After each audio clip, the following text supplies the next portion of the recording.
Hi అండి, అందరికీ నమస్కారం. Welcome to my farming thoughts. ఈరోజు నేను జంగిచెర్ల గోట్ మార్కెట్కి వచ్చాను. మా ఫామ్లో పొట్టేళ్ల పెంపకం కోసం తీసుకుందామని వచ్చాను. కొంతమంది చెప్పారు అక్కడ ఉంటాయని, బట్ ఇక్కడ వచ్చి చూశాక తెలిసింది ఓన్లీ కటింగ్ వర్క్ మాత్రమే. స్టార్టింగ్ సైజ్ 10 కేజీల నుండి సేల్ చేస్తున్నారు.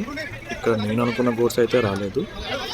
ప్రైజెస్ చాలా హై చెప్తున్నారు. ఒక్కో బిడికి ఒక్కో రేట్ చెప్తున్నారు. కేవలం 9,000 నుండి ప్రైస్ ఉంది.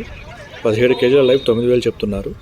ఒక జత వచ్చేసి 40 కేజీల లైవ్ వెయిట్ ఉన్న వాటికి 22,000 పైన ఉంది మార్కెట్. నేను గొర్రె పొట్టేలలో నెల్లూరు జుడిపి, నెల్లూరు బ్రౌను, మేకలలో ఉస్మానిబాద్ తీసుకోవాలి అనుకున్నాను. ఈ రెండు బ్రీడ్స్ ఎందుకు అంటే ఇవి మా వెదర్కి సెట్ అవుతాయి. పొట్టేలు మరియు మేకలలో ఏ బ్రీడ్ తీసుకోవాలి, ఎప్పుడు తీసుకోవాలి, వాటిలో వచ్చే రోగాలు ఏంటి, వీటిలో ఎన్ని రకాల జాతులు ఉన్నాయి అనేది నెక్స్ట్ వీడియోలో క్లియర్గా చెప్తాను.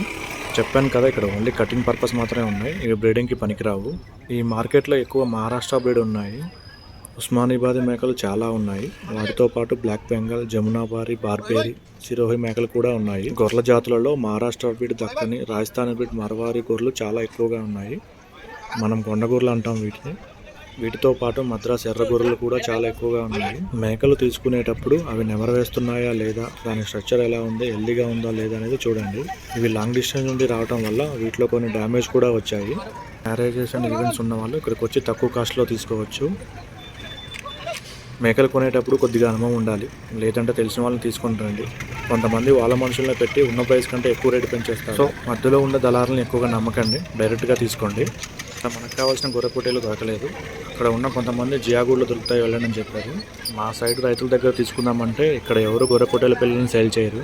గొర్రె పొట్టేల పిల్లలు కావాలంటే కంపల్సరీగా మార్కెట్కి వెళ్ళాల్సి వస్తుంది. అవి కూడా పక్క స్టేట్స్ నుండి వస్తున్నాయి. మన రైతులు కూడా బ్రీడింగ్ ప్రాసెస్ స్టార్ట్ చేస్తే బాగుంటుందని అనుకుంటున్నాను. ఇప్పుడు ఉన్న జంగిచెర్ల గోట్ మార్కెట్లో 90% పక్క స్టేట్ నుండి వచ్చిన బ్రీడ్సే ఉన్నాయి. అలా బయట స్టేట్ నుండి కాకుండా మనమే ప్రొడక్షన్ పెద్ద మొత్తంలో చేసుకోవడం వల్ల రైతులకు కూడా లాభసాటిగా ఉంటుందని అనుకుంటున్నాను. మరొక వీడియోతో మళ్ళీ కలుద్దాం. Thank you.